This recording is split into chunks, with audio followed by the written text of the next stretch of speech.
어제는 회사 선후배, 오늘은 토론의 맞수. 소위 계급장 떼고 한판 붙는 시간입니다. 말릴수록 강해진다. 맞짱 토론 살살 합시다. 오늘은 전효옥 작가님이 스튜디오에 나오셨어요. 어서 오세요. 네, 안녕하세요. 박연미 기자님. 네. 지난주에는 왜 나는 안 불렀느냐 네. 굉장히 역정을 내셨어요. 아니 뭐 제가 역정을 내다니 무슨 그런 적은 없었고. 그래서 이제 저희가 이번 주에는 저 원래 그렇게 화내고 그런 사람 아니에요. 아, 예. 네. 제가 사과드리겠습니다. 배종호 교수님이 전화를 연결하셨고요. 네. 오늘은 전 작가님을 스튜디오에 모셨는데요. 배종호 교수님도 나와 계시죠? 네, 배종호입니다. 반갑습니다. 네, 교수님. 그러면 오늘 살살 합시다. 첫 번째 주제 살살 시작해 보겠습니다. 이낙연 민주당 대표가 띄운 사면론, 정치권에 굉장히 뜨거운 이슈가 됐고 국민들도 저마다 입장을 갖고 있을 것 같은데요. 이낙연 대표가 이명박, 박근혜 두 전직 대통령 사면 카드를 떠냈는데 전 작가님, 네. 이게 정치적 액션이라는 건 시점, 네. 작품성, 흥행성 이게 네. 중요한 거잖아요. 두 전직 대통령에 대한 사면 일단 지금 시점에 필요하다고 보시나요? 글쎄 그거는 뭐 여러 사람이 생각이 다르겠지만은 전 필요하다고 전부터 생각을 해왔어요. 왜냐하면 내란죄로 말하자면은 이제 구속됐던 역대 몇몇 대통령들이 2년을 넘기지 않았거든요. 근데 박근혜 전 대통령의 경우는 최순실 씨하고의 이른바 이제 사적인 관계, 또 이명박 대통령하고는 경우는 나스의 이 문제인데 과연 이 분들을 지금 70, 내일 모레면 70, 80인데 감옥에서 인생의 마지막을 보내게 할 정도로 글쎄 우리 사회가 이렇게 그분들이 정치적인 보복이라고 생각 안 할 수 없는 상황이다 이렇게 보고 있는 거죠. 네. 그런데 제가 이제 개인적으로 가지고 있는 궁금증은 두 가지인데요. 한 가지는 형이 확정되지 않았기 때문에 네. 그러니까 실제로 실형을 살았다고 볼 수 없는 환경이고 또 다른 한 가지는 사면이라는 단어가 죄를 사한다 이런 뜻 아닙니까? 네. 그러면 기본적으로 죄가 있어야 그러니까 본인들이 인정하는 어떤 잘못이 있어야 그에 대한 용서를 초헌법적 권한을 가지고 해주는 건데 네. 일단 형이 확정되지 않은 미결수인데다가 지금 본인들은 억울하다는 입장이에요. 뭐 주호영 원내대표가 국민의힘 원내대표가 말씀하신 것처럼 우리들은 무죄라는 입장인데 그렇다면 애초에 사면이라는 구도 자체가 좀 어색하지 않나 이런 생각도 들거든요. 글쎄요. 너무 뭐 복잡하게 볼 필요는 없겠고요. 이명박 대통령은 기결수입니다. 네. 17년 받았고요. 그다음에 14일에 박근혜 대통령은 형이 어떻게 될지 모르겠지만 지금까지 나온 걸로는 20년에서 25년 정도 예상하고 있죠. 그러니까 14일이 되면은 형이 확정되는 거예요. 그다음에 사면권이라는 건 철저하게 대통령의 권한입니다. 네. 문재인 대통령의 권한. 그렇기 때문에 우리나라의 역사 속에서 역대 대통령이 사면권을 어떤 카드로 썼는가 이걸 아주 잘 알고 있죠. 우리 국민들이. 그리고 요즘 들어서는 우리 국민들이 갖고 있는 정치 의식이라든가 또는 이 정권 저 정권 다 겪고 나서 얻어지는 바가 있는 겁니다. 네. 그래서 이 문제는 뭐 초법권이니 뭐 이런 어려운 문제를 할 것이 아니라 과연 우리 사회가 얼마까지 상대를 적으로 보고 상대를 원수로 보고 끝까지 쫓아가 가지고 보복을 하고 죽여놓겠다든가 뭐 이런 그 극단적인 사회에서 어느 정도 한숨을 돌리는 계기냐.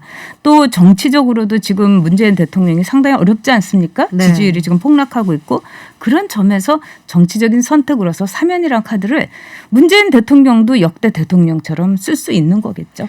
그러면 일단 청와대 입장은 이거예요. 사전에 네. 우리는 뭐 교감 같은 거 없었다. 네. 이낙연 대표도 청와대와 교감이 있다기보다는 적절한 때에 내가 건의를 할 수도 있다라고까지는 얘기는 했는데 이낙연 대표의 사면론 이후에 사실은 이낙연 대표에 대한 정치적인 공세가 굉장히 수위가 높아졌거든요. 네. 그런데 이걸 예상을 못하지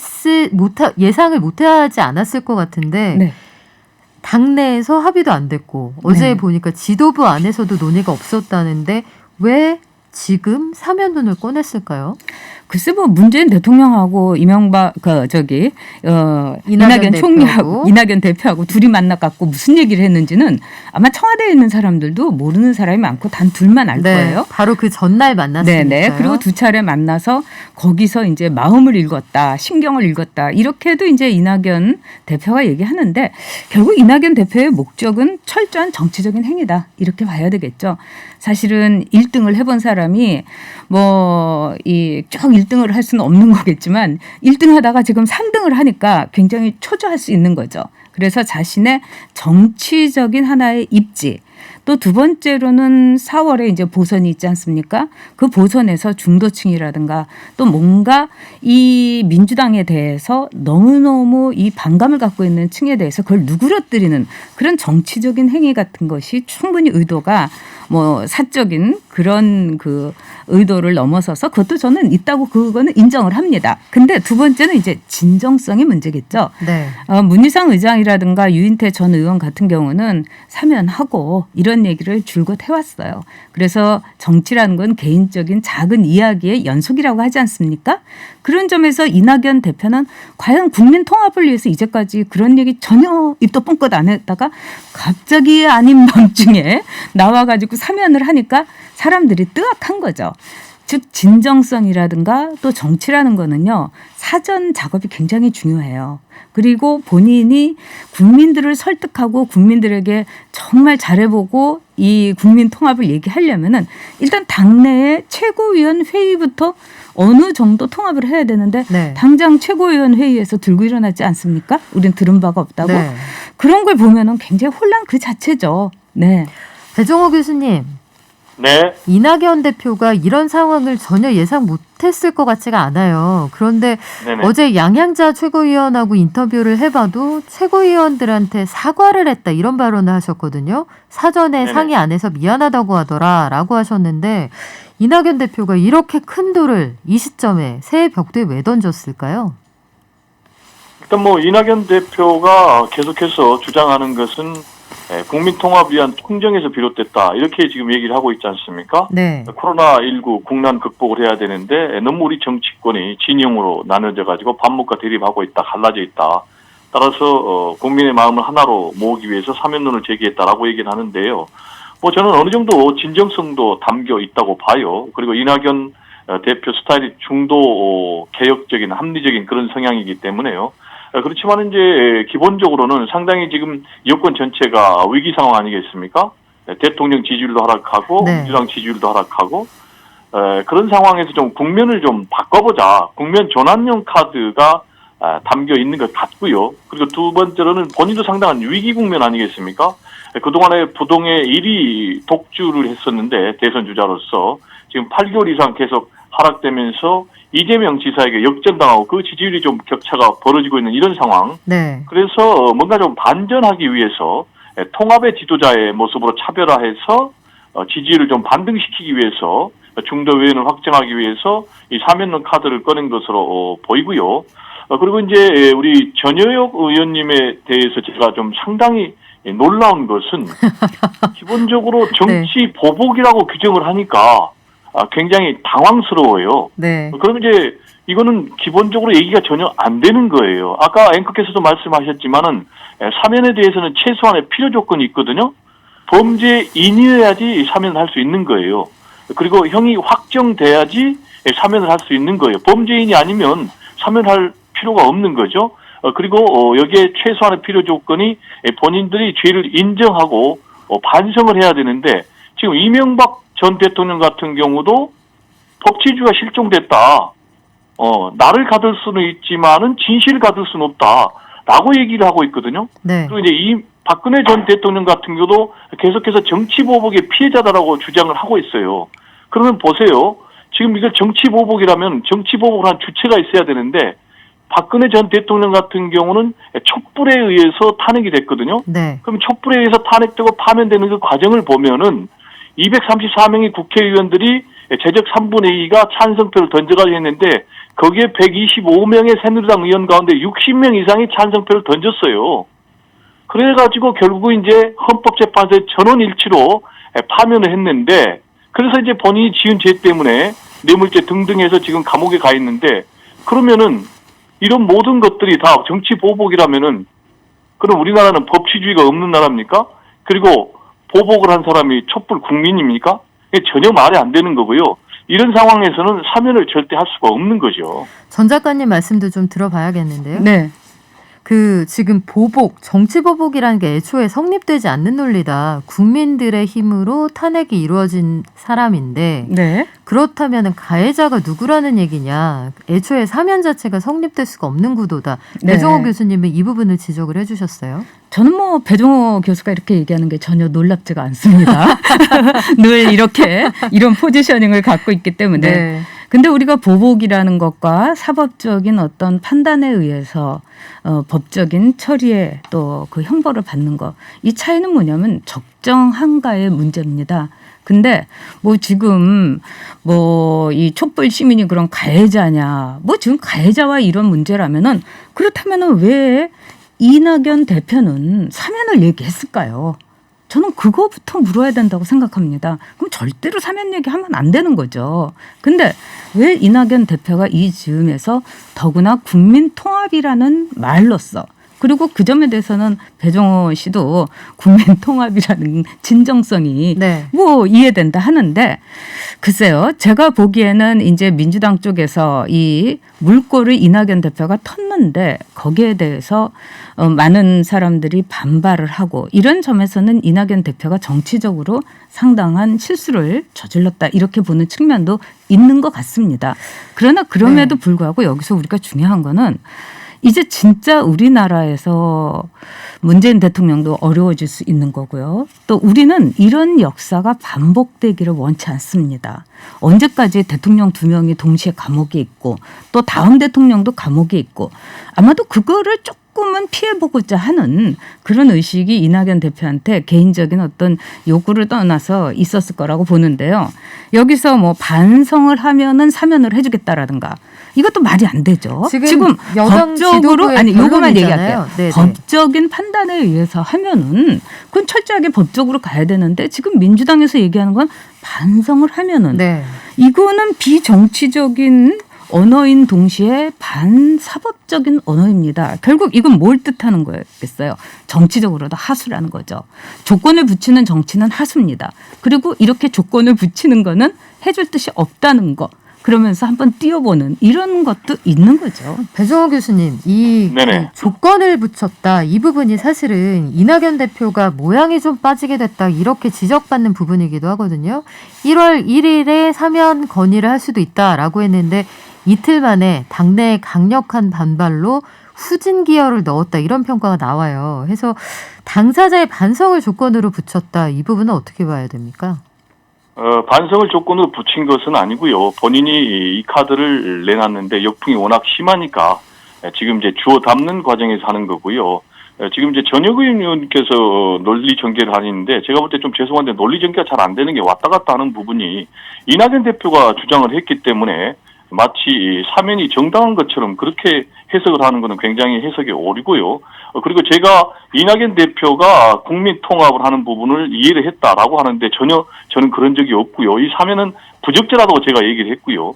그리고 아까 전혁 의원님 같은 경우에 형량의 적정성을 얘기를 했는데 지금 이건 형량의 적정성의 문제가 아니고 유무죄의 문제죠. 그러면 이제 유죄냐 무죄냐는 이미 이거는 결정이 된 거예요. 그것도 우리나라의 사법부에서 한 거예요. 특히 이제 헌법재판소를 통과를 해야 되는데 헌법재판소는 당시에 8명이 만장일치했는데 네. 그 대부분이 이명박 박근혜 전 대통령이 임명한 보수 성향의 헌법재판소 재판관들이었어요. 그런 사람도 다 만장일치로 했기 때문에 이 부분에 대해서 더 이상 논란의 여지가 없고요. 그리고 저는 이제 굉장히 부정적인 이유가 첫 번째로는 과연 이게 국민 통합에 맞느냐 도움이 되느냐의 문제예요. 지금 코로나19 국난 극복으로 굉장히 위중한 그런 엄중한 상황인데 국민들 입장에서 생계가 지금 힘든 그런 상황인데 지금 웬 사면이냐 상당히 좀 엉뚱한 얘기다라는 그런 반응이 더 많을 것 같고요. 당장 그러다 보니까 지금 야권에서는 뭐라고 주장을 하고 있습니까? 탄핵이 불법이다. 우리는 피해자다라고 얘기를 하고 있어요. 그러면 이 사면 카드가 국민 통합을 만들고 있습니까? 아니면은 국민들을 갈등시키고 분열하고 있습니까? 이런 점에서 굉장히 부적절하고요. 그리고 또 사면을 저는 할 수 없는 이유가 아까도 얘기했지만은 대통령이 지금 헌법상으로 네. 이걸 사면권을 갖고 있긴 하지만은 이 탄핵의 주체는 결국은 국민이기 때문에 저는 사면의 주체도 국민이라고 생각을 합니다. 그래서 아니, 문재인 대통령이라고 해서 대통령 주권자의 뜻을 전혀 외면할 수는 없고요. 그리고 마지막으로 아니 큰 죄를 진 대통령이라고 해서 무조건 다 사면을 하면은 우리 사회의 정의는 뭐가 있습니까? 그리고 법의 평등은 어디가 있습니까? 그래서 저는 사회 정의 그리고 법의 형평성, 국민 통합에 오히려 맞지 않다. 그리고 시기적으로도 굉장히 맞지 않다. 그런 점에서 이 사면 카드는 매우 부적절하다라고 생각을 합니다. 잠깐 네. 그 사면 카드 이후에 벌어진 상황을 보면 굉장히 정치적 하수이다 이렇게 평가를 하셨어요. 네. 냉정한 평가를 내려주셨는데 역풍이 불 수도 있다. 그리고 네. 지지자들의 찬반을 떠나서라는 언급이 있었거든요. 이낙연 네. 대표의.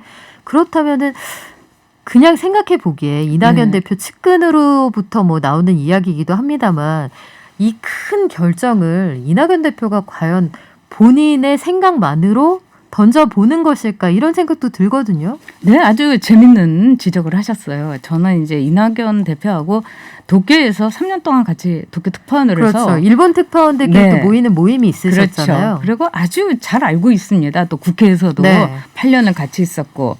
그런데 이낙연 대표는 굉장히 정치적으로 아주 잔뼈가 굵고 그다음에 동교동에서 이런저런 사람들 많이 알고 그래서 어떤 문제에 있어서는 독단적으로 얘기를 하기보다는 이렇게 띄워보는 그 기사도 그렇고 말도 그렇고 그렇거든요. 그렇기 때문에 지금 이낙연 대표가 이렇게 사면론을 얘기한 거는 두 가지 뜻이 있다고 봅니다. 문재인 정권하고의 관계에 있어서. 첫째, 지금 문재인 대통령은 지지율이 굉장히 많이 빠지고 있어요.